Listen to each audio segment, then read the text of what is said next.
So, with so much love, my beautiful Christar family, today we're going to talk about something that's actually very important for us to understand because it's been influencing us not only all of our lifetime, this lifetime, but literally every incarnation that we've had on this planet. And that is shadow dancers dealing with Metatronic reversals and these beings that are referred to as shadow dancers.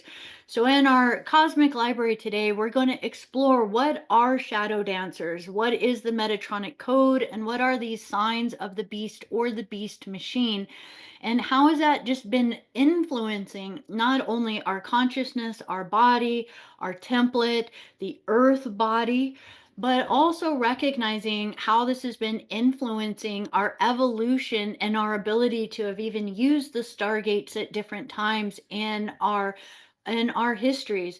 So within that, know that this particular presentation today and conversation that we're having is really going along with the materials in the Dance for Life book, and it is really here as a support, specifically starting for technique number 6. And technique number 6 is shadow shielding and shadow healing, step 1. Now, within steps 1 through 5, we've already been building up our flame body and beginning to learn how to move in and out of the body through the use of the activation of the Eros flame. And even in activation 5, it was so special because it's this ability for us to start to catch these shadow energies within and to let them go, to be able to find them within our form, our mind, our body, our spirit, and then begin to find the ways to free them. So, not only are we going to talk about shadow dancers, but let's also dive into how we can begin to clear this energy from our field, from the earth plane, and allow it to return back to the source fields. So, let's dive right in to looking at some of this through some of the writing. So, as we're starting here, we're actually looking at page 203 in the Dance for Life book. And this again is Shadow Dancers, the Metatronic Code, and the Signs of the Beast, really looking at what are shadow dancers. So I do want to press it by saying if you have access to the Seals and Implants course, this is actually something we dove into a little bit within that course. So if some of this starts to feel as though it's bringing up some stuff, it might be really helpful later to go and do one of those clearings within the Seals and Implants course to actually support this information coming through today. So, shadow dancers, let's look at it. Shadow dancer attachments, they are highly intelligent, intellectually sophisticated, fallen angelic races existing within the 11.5 reverse dimensional fields of the Wiesedack black hole system. So this is going to be really important for us to start to recognize that we live in our 15-dimensional system, but all of the dramas and histories we're dealing with, all of the different phantom beings, shadow beings, and historical timeline interweavings aren't just coming from the Milky Way galaxy. When we really think of our 15-dimensional time matrix, we're really looking at the Milky Way galaxy, but we are intertwined in this larger cosmea system with other systems. And there is another one referred to as the Wiesedack system. There's Wiesedrack systems. There's going to be Budara systems. There's multiple different systems within creation that we actually have these interfacings with. So we're going to explore a little bit looking at it from these other systems that we have connections to, but primarily also we're going to look at the idea of these parallel systems and how are they influencing how we are living here all the way down in the first harmonic universe in this physical body. So as we get to look at this again, we got to imagine there's 11 and a half reverse dimensional fields from a whole other system. And these beings long ago chose to adopt an anti-Christic way of life. So they cut themselves off from the universal 12D divine blueprint. They reversed their matrix and their Metatronic code. And the shadow dancers were then created within that system 150 billion years ago, when their universal Vecca system from a different Akasha A spectra fell into antichristic imploding black hole status following their race's hybridization with a group of fallen races from our phantom matrix black hole system. So let me summarize this story a little bit. I'm going to do it through this timeline over here. So, as we know, 950 billion years ago, our 15-dimensional time matrix and the M31 Andromeda galaxy matrix was born. So, within this is kind of the inception of our whole history. Now, 480-ish billion years ago, there was a fall. There was a fall within the Wiesadack system. So we're seeing that here again, the Wiesadack system. I can't highlight it, but in red here, the Wiesadack black hole system falls from the Wiesel matrix. And so within this, there's a whole other system that they're going through their own journey and they go antichristic and they fall. Okay. And that was quite a bit ago. So now I'm going to kind of fast forward a little bit as we're looking at about 480 billion years ago. Our parallel Akasha falls to Borgia black hole. So let's look at what this history was. So now here we are in our system connected to the Andromedan mother galaxy. There's other galaxies out there going through their own thing. The Wiesadack system decides that they are playing around with stuff, they're intermingling with things, and they go into a fall.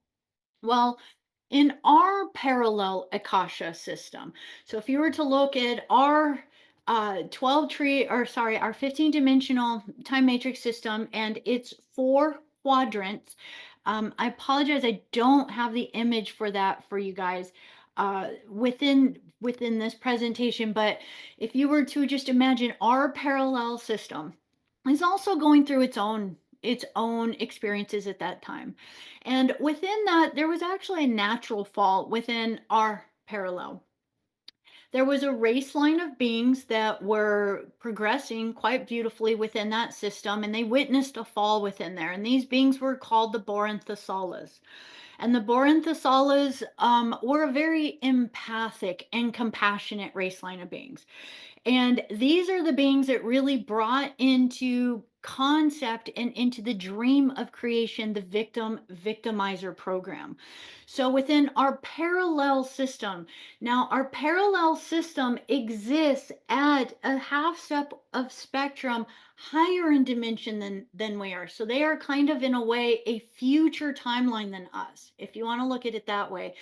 And they were progressing along, and part of that system went into fall, and their heart shattered. Their heart broke. This Boranthesala race line, this beautiful race line of beings, which was a Christic race line, they started observing it, and they got really emotionally invested into why part of the system fell. And so they had this brilliant brainstorm idea based on all of these sad emotions. We want to recognize they were in this state of grief and sorrow. And in that state, they did not make the best choice. They did not make a very higher self, Christic choice, I don't think. And what they did is they felt so bad for what happened that they decided to come up with that victim victimizer plan. And they said, oh my gosh, let's go figure out what happened wrong in that creation. And so then we'll realize that this was really the inception of that virus that started from that victim victimizer program. It happened that long ago in our history. So now as we're looking at that, that was like 450 to 480 billion years ago that happened. Well, as that happened and that experiment started to go out of whack, out of control within the parallel system, we all of a sudden have what is this massive Aqueous Andromeda Proteus star fall. This is really kind of coming from these wars and this thing getting out of control. And basically, this whole Boren saw the race line, this beautiful race line through the victim victimizer program, decided through that program, they kept incarnating in to try to figure out why the experiment went wrong. And they end up getting caught up in it. They start getting infected and caught up in the victim victimizer program. So now they're intertwined with this polarity of pointing fingers, blaming, all of these things. Well, what happens as a result of that? Massive Proteus star fall. Our emotions directly affect creation.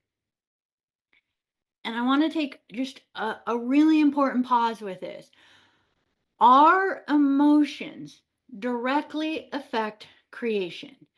And I wish I would have thought to bring up this page, but if you guys want to look this up in the Anton Parks books, and this would have been in book 0 in the book of Norea, there's an aspect in there where Barbello, she's studying in these crystal libraries. So she's actually in a different dimensional realm of Venus, and it's this massively beautiful library there. And in these libraries, there's these huge cylinders, and these cylinders, I kind of imagine them kind of like those mantra wheels that the Buddhists use, that they turn the wheels with the mantras and the prayers, those prayer wheels that they keep spinning. And there's these massive pylons in there, and these pylons are these crystals, and you have to know how to read these crystals because they aren't just inscribed on, they're not written in form. Literally, your energy field links with them, and it's like the library. You start to learn how to read it, and you can get all of the records. Well, in this story within Norea, Barbello is attending, she's a library attendant, and she just spends all of this time, and she's fascinated with this pile of crystal records that are way back, dusty, kind of in the back of the library that nobody looks at, nobody pays attention to. And she notices that they're actually destroyed, which is odd for this place because everything is pristine and very taken care of. But those have chips, they look like they've been purposefully damaged. And so she starts getting intrigued in them and reading them and deciphering them. It's like finding the Nagamati text and trying to fill in all the missing little pieces in there. And she's working with them and working with them and working with them. And she literally one day goes, "Oh my God, I get what is going on." She's the future reincarnation of Pistis, Pistis Sophia, who was from a far, far, far incarnation far earlier. And it was said that when she went off into a journey that something happened to her and her partner in this journey, and they got lost. They vanished forever. Nobody ever knew where they went. Well, Barbello discovered by putting all of the records together, because her culture and her people had been blaming all of these others for like what had happened to their queen. Why was Pistis? Why did they disappear? What happened to them?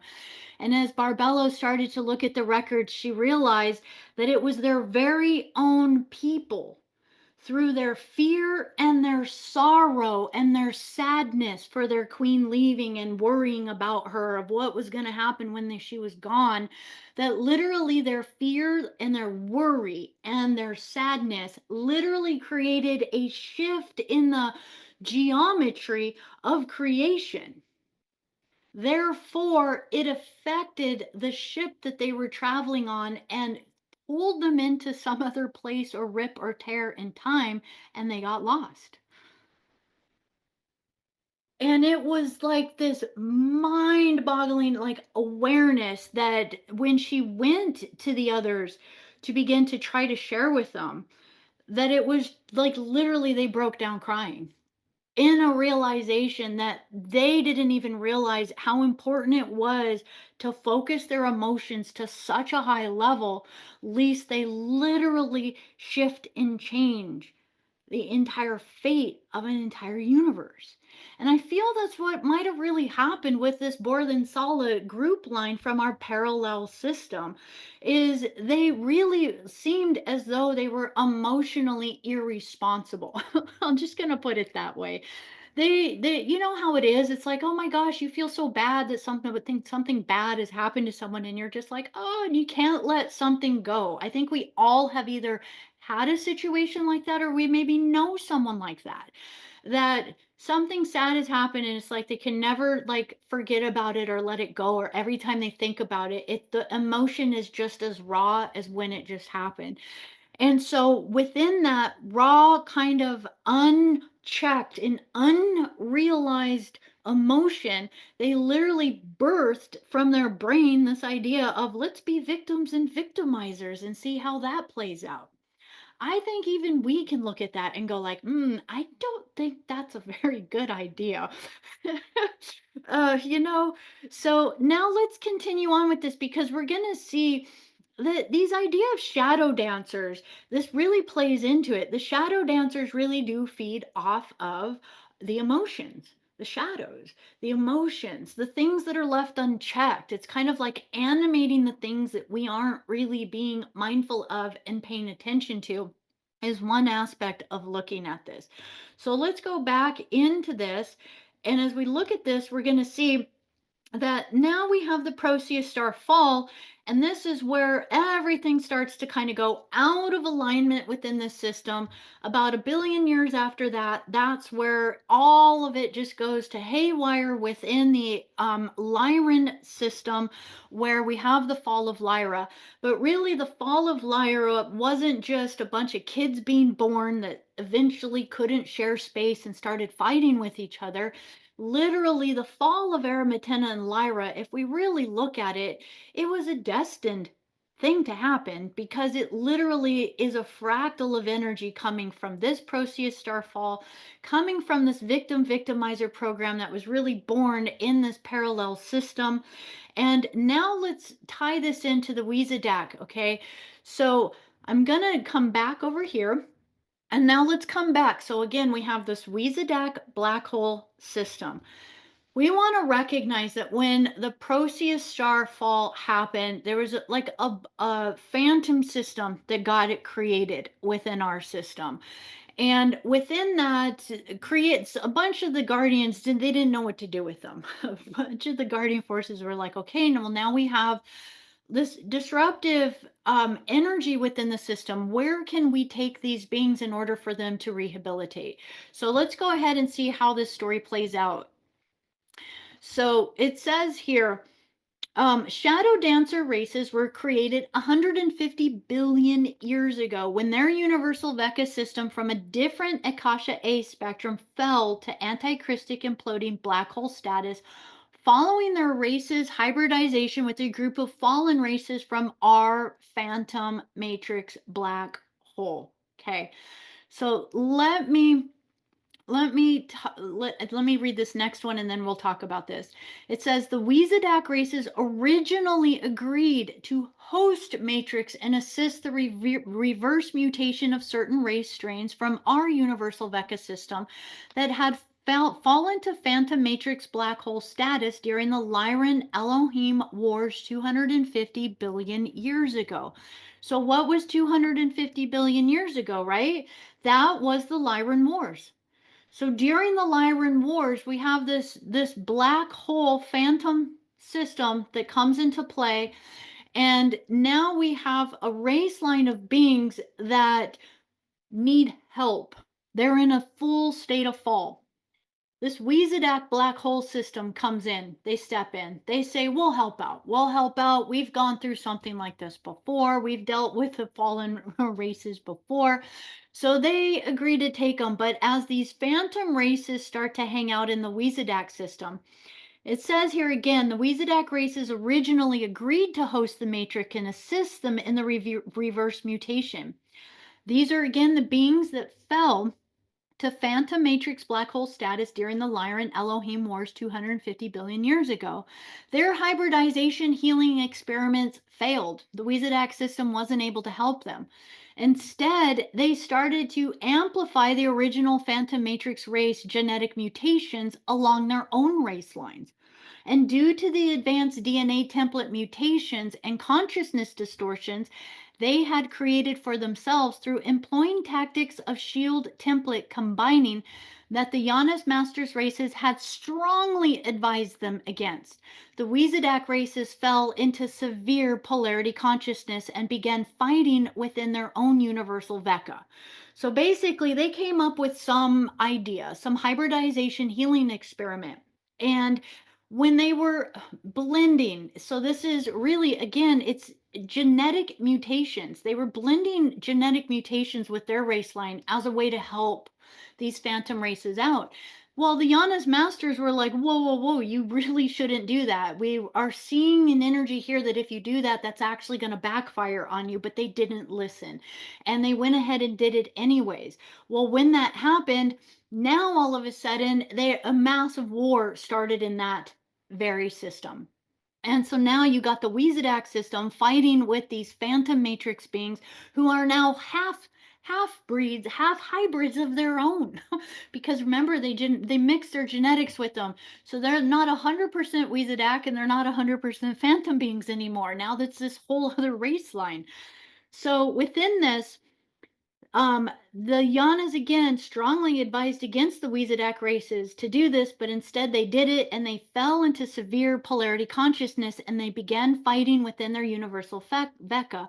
The Weezadak races refused to take responsibility for this and for the free will actions they chose in misapplying natural creation physics, and they adopted an attitude. So they got attitude about it and they started to become vengeful, and this is where the blame game started. They did it, it's your fault, I didn't do it. Well, if they hadn't done that, then that wouldn't have happened. And so the blame virus started. Okay, so the victim victimizer program was first. That was the initial virus. It became so infective that later the secondary virus that got created from this system was the blame virus. And it is a virus from our time matrix.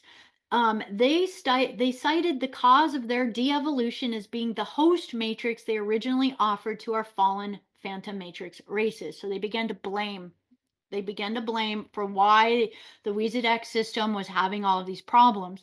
In an attempt to assist the Weezadak races in redirecting their evolution, the Braharama stepped in, the Seraphai stepped in, and the Elohai races of our time matrix stepped in, and they agreed to their demands of removing certain phantom matrix race strains from the time matrix and relocating them back into our phantom matrix from which they originally fell.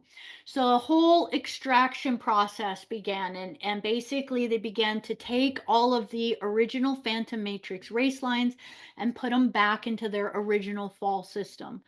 Remaining phantom race strains, their original mutation now amplified, were returned to our phantom matrix under quarantine. They were offered an advanced re-evolution program through which they could rapidly re-evolve out of phantom matrix through the Braharama Elohim host matrix, as they posed a threat to the continued re-evolution of the fallen races that remained within the phantom matrix. Okay, so the Phantom Matrix, a group of them, you got to imagine a group from the Phantom Matrix got sent to the Weezadak Matrix to begin to rehabilitate. The Weezadak came up with the plan. It didn't really work. It backfired. It created this blame game. Well, now they started pulling those Phantom Matrix beings out, but you can see it here. They were relocating them out, but their original mutation was now amplified. They weren't, even though they were Phantom beings, returned back to where they came from, just their time in the Weezadak system amplified their energy, so it was still different than the phantom being. So when they got put back in the phantom system, now they posed a threat for their own race line and the evolution of that race line, because again, they were just their energy fields were already different. So within this, we got our guardian families coming in, the Braharama, the Seraphai, the Elohim. They're coming in. They're like, okay, we're going to offer you guys a way to get out, but you have to work through this advanced re-evolution program. Well, we're going to see what choice they made here. They were offered this plan, right? Because they were a threat to the continued evolution of the fallen races. A polarization refraction lens called the Eye of Metatron was installed 150 billion years ago at the D11.5 Universal Stargate in Lyra Aramitena. Okay, So we're looking at this and we're going like, okay, so the Eye of Metatron originally, remember, Metatronic Collective came in to be of a support. They were a Christic race as a support. So this Eye of Metatron came in to serve as a purpose to help feed organic Christic living light into the phantom system so that organic living light could help the evolution of these races within there. The lens served to channel a portion of our universal Vecca life force currents from our universal Vecca 15D primal light field into the quarantine portion of the phantom system, and it created a quarantine path of ascension via the host matrix for the returning races. The host matrix system project was entrusted to an Elohim collective called Metatron of the Jehovani. Jehovani Entity Collective. So I'm you can tell I'm trying to say Jehovah, but it's Jehovani Entity Collective, the original family line from which the quarantine races had fallen. So this is saying a lot right here. So, we can kind of read some of the missing pieces of the puzzle in here, remembering Metatron came in as a collective to assist. Well, part of their Giovanni entity collective went into a fall. It's the original family line from which the quarantine races had fallen. So when the Eye of Metatron was installed, a mutated hybrid rebel race of the Weezadak Matrix misused the Stargate Templar system's powers of the Universal Fecca in an attempt to break into the Phantom Matrix to gain control of the lens.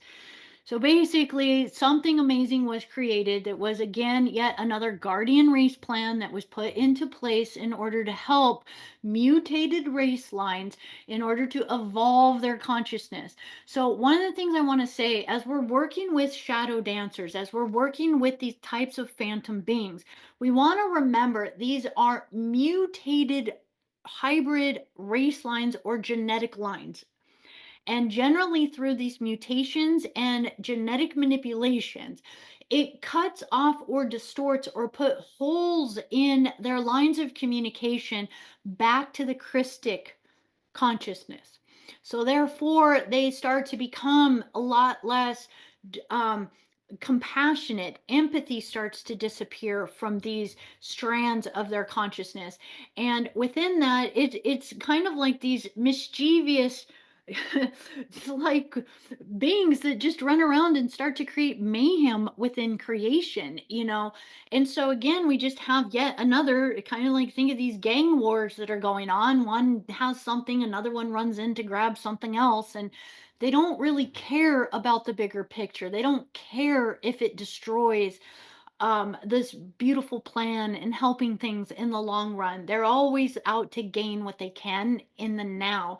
But one of the things we want to remember is that within our consciousness, as we deal with some of these energies that infiltrate into our reality, our life, we want to remember that our goal ultimately is always to connect to the Christos consciousness. So as we remember that, we want to now, let's see how this continues on as a story here. The Metatron collective failed in numerous attempts of re-evolving the quarantined phantom races to bring more of its consciousness fields into the phantom matrix. The Metatron collective itself finally fell into the phantom. Through the Metatron's misuse of the Eye of Metatron lens, the quarantine in Phantom Matrix was broken, and Phantom Matrix digressed into progressive hybridization and mutation and escalating war between the Phantom races.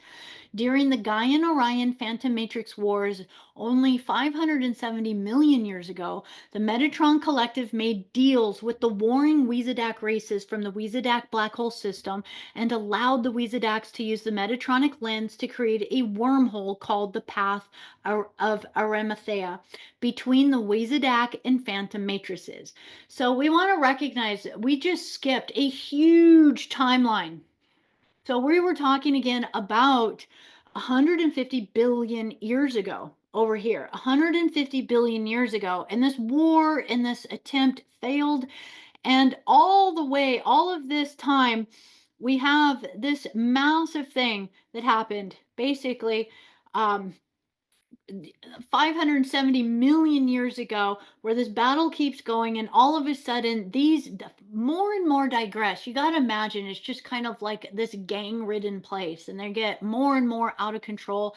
Eventually there's just, again, it's like pirates. It's like who's got the highest bid, the biggest deal to make, so on and so forth. And so during really this Gaian Orion war, this is the metagalactic war right here, the war that really ruined our heart in our universal system. The Metatronic collective, which was already in full fall. Remember, the Metatron collective itself finally fell into phantom. They were full fall. They made a deal with the warring Weezadak races, and then they allowed the beast machine to basically become a created technology that created a wormhole between the Weezadak and the Phantom matrices. This lens progressively creates this beast machine through which the antichristic Metatronic code for artificially sustained energy vampiring life, a permanent, irreversible template mutation, was born via forced shields bonding between the universal shields of the Phantom Matrix, our Time Matrix, and the Weezadak black hole. When the Beast Machine was used to create interface with our system, our universal Vecca shadow world was born right here. So now we can kind of see this. Our universal shadow world was born here. So we can see this, that pretty much through the Orion Wars, the Orion Gaian Wars 570 million years ago, this whole beast machine inception came in. I'm going to give you another term for the beast machine. The beast machine technology is black hole technology. It is a technology that rips holes in the delicate fabric of our Earth Mother. Not our just sorry, not just our Earth Mother, but our cosmic mother, our universal mother. um this black hole technology, this beast machine technology, it actually can create black hole in Earth templates, in solar system templates and universal body templates, so in all layers. Well, we also get reversed through this beast machine technology in our own body, and that is what the reversal of the Metatronic spin is within our atoms and within different energy systems within our body. It turns certain areas within our body, like atoms within our body in certain areas, into black holes. So it's energy siphoning right from within our own homeostasis of our body. So you can think of this beast machine, even though it's massive on a universal level, it's affecting many, many solar systems within this galaxy. But it's also affecting us all the way down to the micro of our Earth planet and our physical body. So when this got created, this is when these shadow worlds were born. And these are dark avatar collectives from the 11.5 reversed matrix. So 11.5 dimension. this is this is massive. This is just literally bumping right up into the 12th dimensional Christic template field, right? So we would think of the fourth harmonic universe. We'd go, oh, fourth harmonic universe, dimensions 10, 11, and 12. It's the Christ avatar level, right? So it should be untouchable. Well, 10, one of the biggest distorted, connected to the Vega Stargate. 11, the energy there of Avion, the 11th Stargate connected to Stonehenge, massive siphoning tube, which is really where this beast machine siphoned in. The massive plug for it was at Stonehenge. And then that just bumps right up to the base of the 12th dimension. So, really, this is why the 12th dimensional shield initially came through as the tool to help us bypass this energy, because anything below 12th dimension had the potential of being tagged or influenced by the shadow world or dark avatar collectives. So let's look at what are these dark avatar collectives within here. So it's saying the 11.5 reverse matrix dark avatar collectives of the Weezadak black hole, who carry the permanent and irreparable mutation of the Metatronic code, they became our shadow dancer attachments. Okay. So, as we look at this, we want to remember these are basically energies that, what was the very first thing at the opening of here? They are highly intelligent, intellectually sophisticated, fallen angelic races. Okay, they're existing at 11.5. They are incredibly intelligent, though. They are sophisticated. The shadow dancers use the sophisticated external anti-Christic Templar technologies of the beast and the shadow to progressively drain life force energies and hijack living consciousness from our universal Veka system. With the birth of the beast machine and the shadow dancers came the simultaneous unnatural birth of the shadow body, elemental attachments, and figment attachments. So now that we know a little bit of that history within, I want to actually go lateral a little bit, and I want to give a little bit of a different perspective within here. Um, I want to also start to recognize these shadow dancers are not existing in the 3D world where we are. Even though they're 11.5 dimension, they are affecting us from other dimensional planes. And then they use advanced technologies to siphon into us unbeknownst to us. So we basically just think it's our own hurt feelings or our own limited thoughts or beliefs that we're carrying around, and we don't actually realize that it's being fed into us, channeled in from other areas. I want to give just a slight, very quick variation of an idea of this. This is from the Gurku Chronicles from Anton Parks. And I am going to share this with you with the perspective of this word Kigal. Okay. So I'm going to look at 3 references from the idea of Kigal. And it's talking about the Gurku crystal. So the reason why it's called the Gurku Chronicles is there's a crystal. This crystal is basically a crystal of records. It comes from the Sirius star system. It says this wonderful crystal is a Gurku. It has many virtues and works according to the same principles as the ME. The entire history of the Amasutum is recorded within it. The Amasutum are like these priestesses, or at least what I was able to put into it. It is also frequential catalyzer and can transport you to the 3 levels of the Kegel. Okay, it's a little bit of a different word for basically saying it catalyzer. So it helps to catalyzer to help to stabilize to the correct frequencies of different Kurgels or dimensions. It says right here to 3 levels of the Kigal and the 4th dimension of the Angal.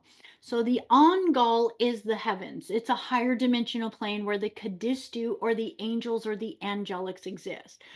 The Kingu Babar, the great albino Genabul, and their children, whom we call the Imdagud, have a certain kind of spherical kurku with sacred lights made of crystal or metal that are a combination of the normal Gukru and the crystalline stone that you are holding.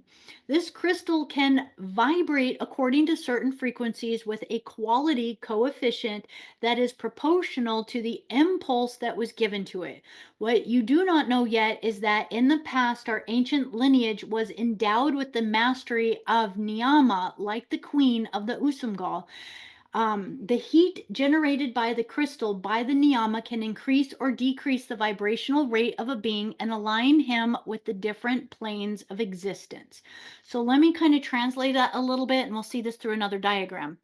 This is kind of important for us to understand because the shadow dancers kind of work through and like this. I find them to be very similar to some of these maleficent type of beings sometimes that exist in these lower Kurgal realms. So basically, there's Mamitu is talking to Saam about this Gurku crystal.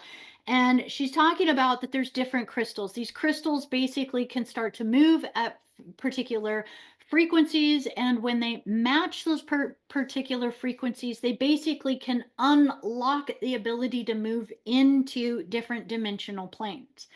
Now, they were saying in the past their bodies knew how to do that naturally, that they didn't need a crystal, that they actually had something called the niyama. The niyama is the word in these books that refers to life force energy. Okay. And this is key. I'm just going to have you guys put that in the background and in the side, because niyama, our life force energy, our flame body, our crystalline body, our spirit body, our plasma body, this is our life force energy. This is our niyama. As we are building this up again, we are gaining access to these interdimensional planes, just as if we had one of these special crystals. And as we do, we start to get access to where these shadow dancers hide, so that we can begin to round them up, to create the vortex, the shadowy vortexes, and begin to clear them out of here. So we're going to now look at just uh, two more places that I have to move this image. So I wanted to look at it from number 5. Now, within here, again, the unfortunate life forms that you encounter in the Kurbala were nothing but the reflections of past events. So let's kind of take this back. It's talking about the stuff that you start to find in the lower realms. So here's why I'm saying this, because we're going to see the shadow dancers tend to move between the fourth dimensional astral plane and where? The elementals. They like to attach into the elementals, and then from the elementals get access into our body, so that they basically exist inside of us without us knowing, kind of like a parasite. So it's saying within here that as longer let me just start all the way here. Uh Rancour and misunderstanding also contribute to the absence of love, the Abgal went on. So the Abgal is a Syrian being. So this is a Syrian individual, a very high level, like Kadistu being that's talking here. Rancour and misunderstanding contribute to the absence of love. The darkness of the ego is just an other aspect of the light, since it creates emotions that determine all manner of experiences that will ultimately lead to the source of light. As long as bitterness takes root and grows, the initiate will never be able to liberate himself. The initiate never loses hope for his ego and his struggle against bitterness. Only when he has exhausted all other possibilities will he finally take the path that leads to the light. The initiate must undergo trial after trial, but has faith in the light, for he is the light himself. The unfortunate life forms that you encounter in the Kur Bala were nothing but the reflection of past events that took place in here in the Kurgal. So those lower astral realms again. They were troubled and lost souls waiting only for liberation. Look how they threw themselves at you to try to steal some of your light. All lost beings need light in order to find the way. It will be the same with the Anuna and their associates. They will never cease making demands on you, even at the risk of snuffing out your flame. Will you brandish your weapon to protect and save yourself, or will you try to suppress your fears and go deeper into the unfathomable? You will have to go beyond good and evil, beyond your fears. That is where true wisdom lies. You guys, I invite you to like actually be with that for a little bit. There is so much in there. So this Syrian being, basically think of this as like the sixth Stargate Sirius star system. One of these beings there is actually talking to them and basically saying that within this realm, these shadow beings are basically stuck there. And why? We talked about this before. Why are they attaching to us? What are they attaching to us for? A lot of times we are the light. So therefore, just moving in this life incarnation, just as who you are, you find yourself kind of having these things attached to you, these shadow beings kind of just drawn to you in your life. And you're like, why? What did I do? What did I do? All lost beings, right here, all lost beings need to find the light in order to find the way. And so many times we are the light, but it's also just important here because it's talking again in these Kegals, in these lower dimensions where these shadow dancers live, that this is where the troubled and lost souls wait, waiting for liberation. Now, this last one here, he gives a bit of a demonstration within here, the different or a different a visual here. And this is the different dimensional planes of the Kurgal. So it's interesting because if you look at it here, we're really looking at first dimension, second dimension, and third dimension. This is so perfect. So as we look at this, we're seeing, and we know that in the Kurgal, the second dimension, that this is the place where the shadow dancers really like to hang out. So this intermediary, but the Kurbala, you can see this here. So the Kurbala, the Kurgal, and then the key is where we live. So this is just an interesting way to see the different stages or the different dimensions. Now, it is said, it's an interesting perspective within the Gurku Chronicles here, that the beings in the Kurgal, so the beings in the second dimensional plane, actually have the ability to see all of us walking around in the third dimensional plane, but it's almost kind of like they're a step below. So it's kind of like there's a little bit of an odd step between one dimension and the other. We can't see them unless you have the niyama, the life force, or have some of those crystals that allow you to see through. So that's very, very interesting. I'm going to clear that one.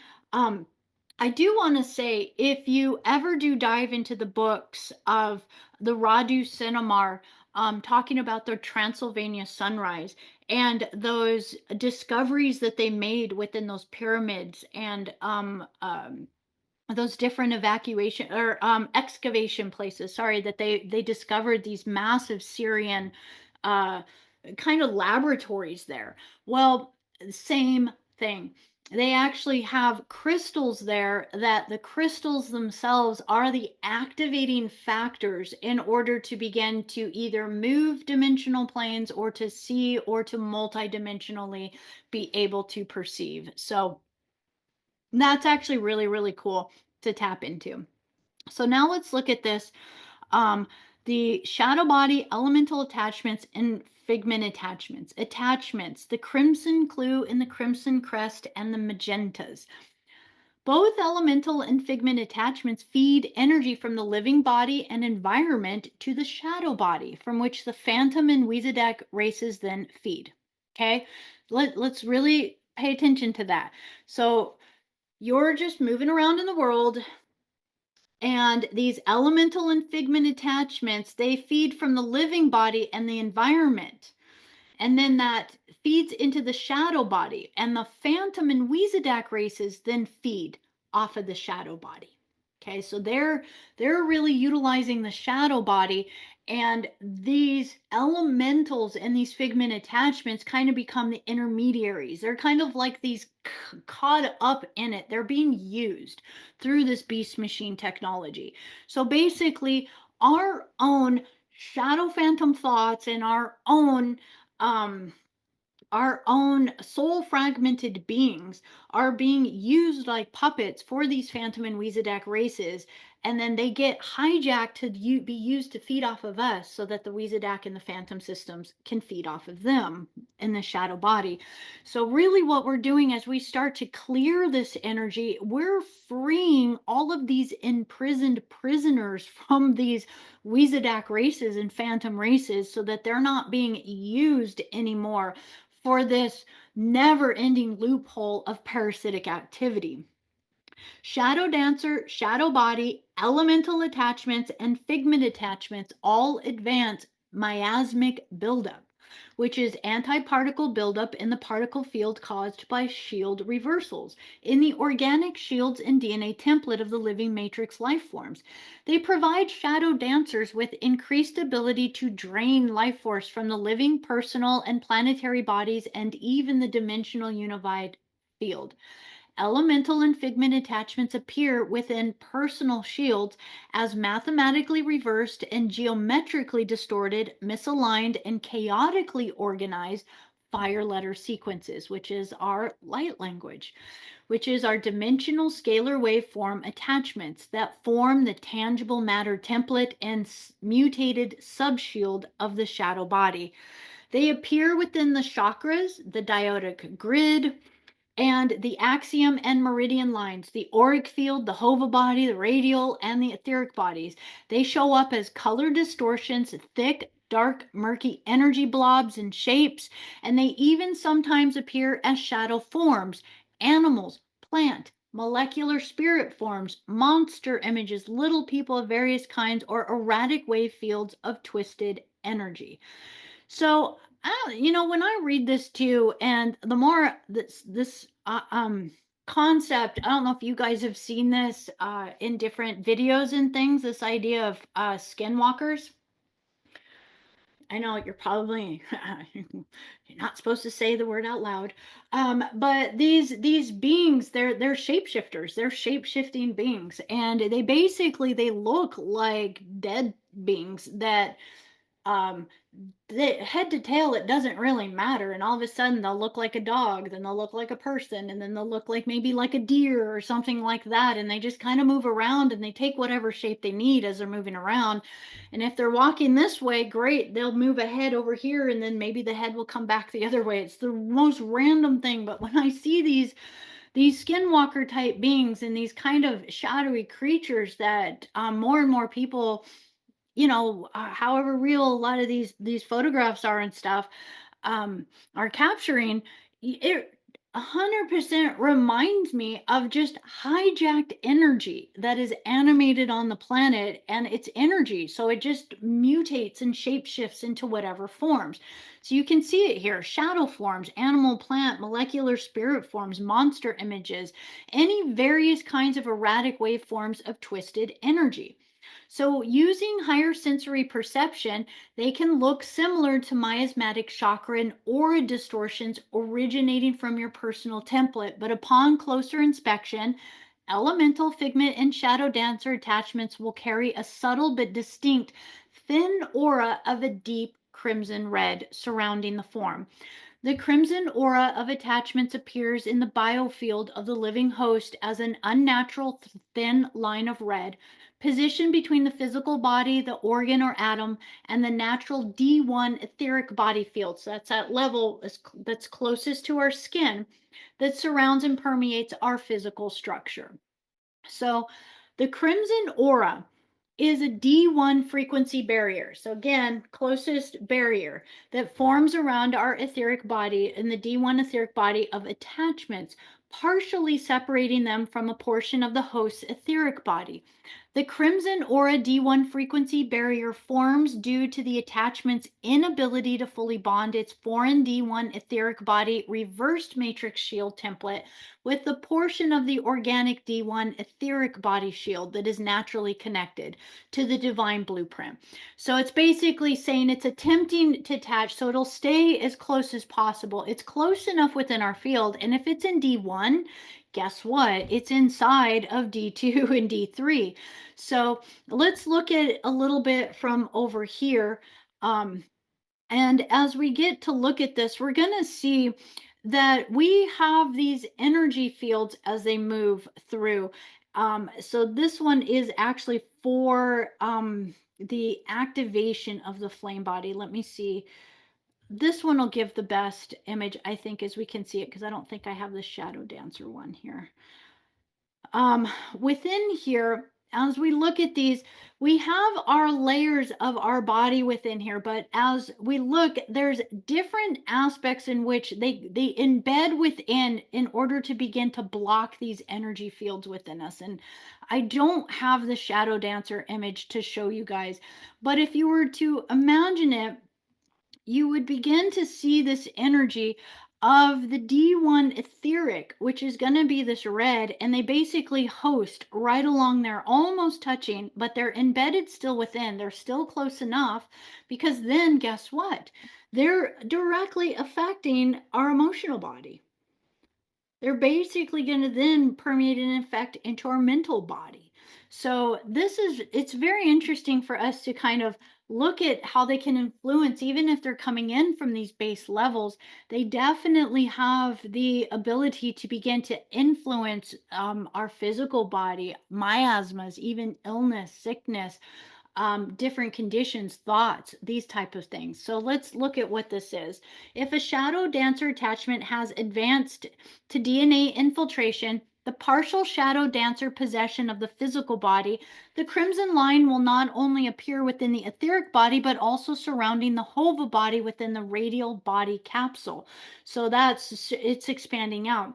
The crimson clue of partial possession appears as a set of two wider bands of crimson positioned between the outer rayon field and the tryon field, and between the outer hova mental body and the eros inner Meiji field. In the aura, this appears as a pale crimson band about 3 inches wide and a dark thin black line running in the center, separating the crimson band into two, which is stationed about 12 to 16 inches out from the body or the auric field. If shadow dancer possession has advanced to full body possession and assimilation of the original identity via DNA template monadic reversal, which is strand 8 reversal that reverses the core crystal in the DNA template, completely recoding the shield template of the Metatronic cube, several unnatural formations will appear in the auric field. If one's aura has the following characteristics clearly indefiable with the aura, they are no longer a human consciousness, but rather the body fully houses a Weezadak shadow dancer.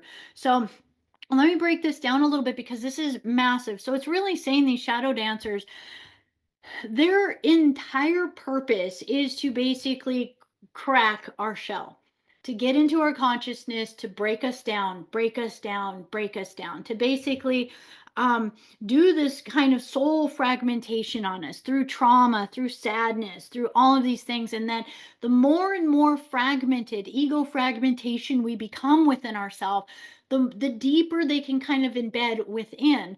Well, their initial goal is to actually, first of all, want to target the indigo race lines and the angelic human race lines 100%. Why? Well, more though so than just the angelic humans, they want the indigos. Why do they want the indigos? Well, they want the indigos because they're running a massive current of energy, and two, they want to shut them down so that they can't affect their whole program that they have going on. And so when someone becomes so overly traumatized in their life, there can get to the place where there is the potential of full Weezadak takeover, where it's literally a full entity possession on that being, where you would recognize that that person isn't the person that you remember, or that person isn't really their own free thinking person. They are not someone safe to interact with. So I do want to kind of make a side note on this, because it's like, well, what if one of these types of beings are a family member? Even more so, what if one of these types of beings happens to be our mother and we're doing womb chakra work on this kind of an individual? And how do we clear this? Well, this would be an important way for us to recognize that we want to bypass all of the levels of the ego or the identity or whatever is operating that being, and recognize that we do not consent to.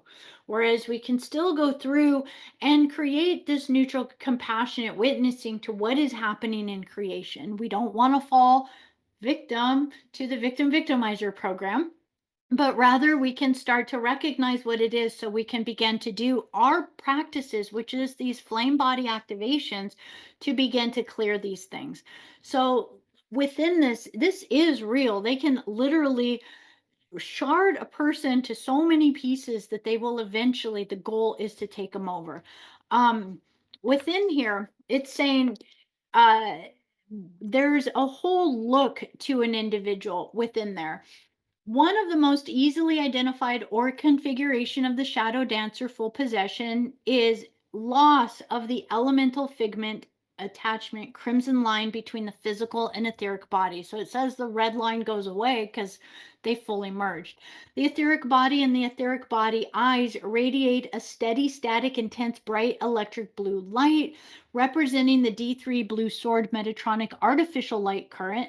And another apparent feature of the shadow dancer aura is a striation of various bands of rainbow colors in the field beyond the etheric body, which are each distinctly separated from each other by a thin black line.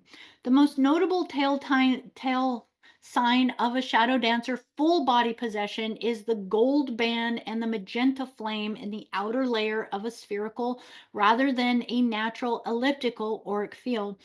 The magenta flame has also been called the blood flame, the ruby flame, or the crimson crest, which was commonly known in ancient times as the sign of the Antichrist. The crimson crest is a dense band of radiant static energy in a deep, bright, intense electric violet red or dark magenta red from 3 to 6 feet wide that surrounds a singular spherical auric capsule, which signifies completion of the forced Metatronic bond between the organic shield and the D13 blue sword current within the crimson crest capsule. Then just kind of moving through, it says if one's higher sensory perception is developed, observation of the crimson crest auric field may also reveal the presence of what appears to be a large metallic gold scarab beetle. So I know a lot of you in some of your remote viewing or different things have at different times seen some of these beetle type of beings or these insectoid type of beings. So it's just kind of recognizing some of these insectoid beings kind of are working along with as a potential maybe to start learning that a little bit more. I know I'm learning more every day, every journey. We start to discover more of these beings. It says this is the true form of the inhibiting shadow dancer. Interesting. This scarab beetle, the true form of the inhibiting shadow dancer, the crimson crest shadow dancer. Full body possession implies the inhabiting presence of a D11.5 reversal dark avatar from the Weezadak Nephilim Necromatron collective, again, a beetle type of being. This embodiment can only be formed through body snatching, an incarnate level 3 12-strand coded indigo child. So, again, this is why we get targeted so hard, and it's just saying there that as it continues on, it just says if you encounter a human demonstrating any of these configurations, whether it's an adult, it's a child, it's an infant, it says use your Maharic shield immediately. I would say just amp that up to 48 dimensional shield immediately. Avoid physical contact. Again, physical contact and eye contact is one of the direct ways in which a lot of these implants get passed on. It says right here, they can easily transfer etheric Metatronic implants by touch and frequency direct transmit implants into a target's field even without touching. Okay, so within that, part of Magenta's Earth mission is to collect via covert Metatronic implanting as much human real estate as possible before the stellar activation cycle. So this is kind of the big thing within here, and there's only just a little bit more on here about this, but one of the thing to recognize is, one, yes, they want the real estate within here. Two, the part of it was to take out of commission as many indigos as possible before the stellar activation cycle so that they would have been completely body snatched, overtaken. They wouldn't be able to help. And that would be kind of like even beyond being a sleeper, that would be completely taken out of commission. So within this, the signs of the beast, Metatronic implants, and the planetary fire sword initiation. This one I'm just going to touch on lightly, but it's recognizing that within this, within the creation of this, that it has created the things in our reality, such as the beast machine, which is black hole technology. There's the net field within our Van Allen belt that is creating this. There's the 4 black hearts of Metatron, which are all created as these implants. There's 4 of them in different levels. They divide us between our elemental emotional, between our energies of density 2. So there's one in density 1, there's one in density 2, density 3, density 4. These again are the black hearts. The black heart of Merlin, the black heart of the dragon, the black heart of Delphi, the black heart of Anubis. The seals and implants course, it's in the very first clearing. This is exactly what we work with and go through to begin to clear the attachment power centers that they've been working with.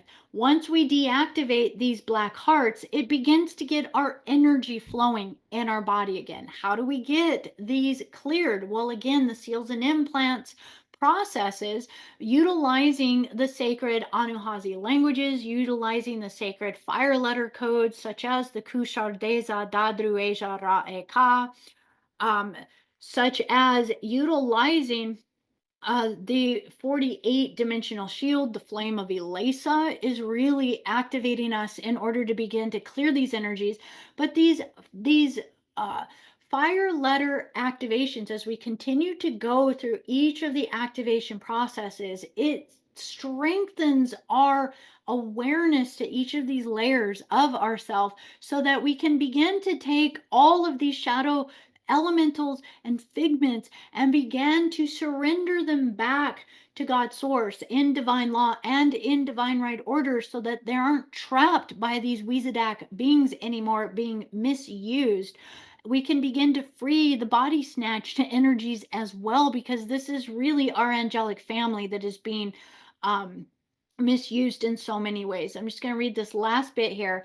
Elemental figment and shadow dancer attachment power centers link to the D2 aspect of density 1, the telluric shield, and the doratic shield. So these are just the layers.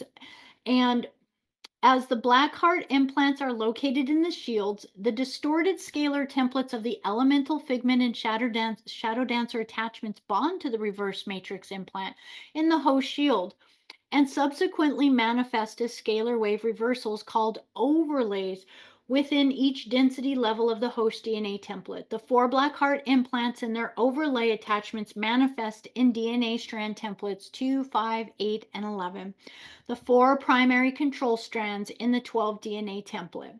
So in the strands immediately above and below, the 4 black heart Metatronic implants have been only 2/3 activated since the 3470 BC, the Tower of Babel energy, when the Wizadax implemented partial activation of the 4th heart of Anubis implant. So these all started to get kicked on again. So even though we're looking at a history time where uh, we're looking at these kind of not all the way being activated. Well, during this last stellar activation cycle, they really started to kick this on. We can actually recognize this actually heightened the ability for a lot more beings to actually have full takeover happen to their body on the planet. There was a heightened thing that really started to happen since 2016 on the planet. It kind of progressed from 2014 in 2015. By 2016, 2017, it was in full swing. And we started to see a more and more of an advancement of an awakening within the consciousness of humanity. A lot of individuals, a lot of crystalline light beings, angelic humans started to wake up that maybe had been in a stasis for a bit, started to wake up. Well, it was kind of a duality, it was kind of a flip. So just as many that were waking up, there was a huge amounts of them that were actually being fully shadow shadow banned, I guess you could say it in some way, where basically full takeover was starting to happen.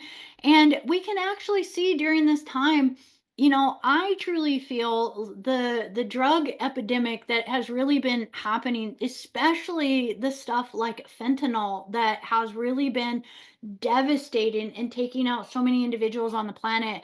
And I think that's one I'm not super versed on exactly all the different names of the things that are out there, but I know there's these ones that are literally creating zombies on in the streets, like literally just overtaking. And this I also feel was a huge devised agenda by these beings, these shadow dancer type beings, these Weezadak system beings, this whole implementation to take out as many people as possible from being able to be activated for the stellar activation cycle to hold the pillars of first cause light. That so within that, for those of us that are listening to this information, talking about these things, this is why we work 24/7 and we don't really sleep at night because we're so busy with all of this.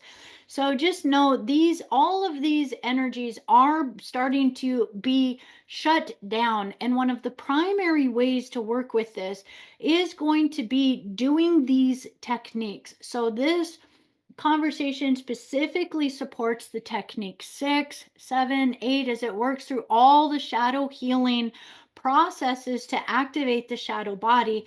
That is one part of it for sure. But we want to remember that within that, we are part of an amazing galactic team. We are part of the Melchizedek family lineage line. And I think this is really special for us to remember that as we connect to the Elisa Melchizedek, as we connect to the Elisa Ma, we are implementing our God seed. We are connecting to our original lineage line. We can see in the step down lineage the Melchizedeks, the Ra Confederacy, the Azurite Council, the Emerald Order, the Elohai, the Anuhazi, the Oraphim, the Terranusium, which would be the Terranusium 1 or the original blueprint. So remember Jesus 12 or J12 incarnated from that level. And then here we are as incarnate levels in the Terranusium 2. So if we were to look at this, I want to just kind of look at this tangible structure of the soul just really quick and just as a neat thing for us to recognize. We are part of the Melchizedek family lineage line. We are connected to the Elisa Ma, the Elisa Melchizedek living light stream. The Melchizedek is a God seed. Of the 24 God seeds, only one God seed is responsible for the multi-galactic human lineage. The original human lineage was manifested upon 12 monads or cosmic families, and each of the 12 monads manifested 12 seeds of consciousness or universal families within the energy and time matrices. All the dimensional and cosmic families of human consciousness manifested through the one common God seed. So as we get to kind of look at this, it's even same in the multidimensional scheme of galactic creation. The God mind also manifests cosmic family lines through the 23 other God seeds. Many other ancient interstellar races that entered the time matrix prior to the time of the human family consciousness have their God seed as a monadic identity that is other than the Melchizedek collective. So it's not saying that just because we're here, and not all humans are actually coming from the original angelic human race line. So there's a lot of hybridization, a lot of kind of integration.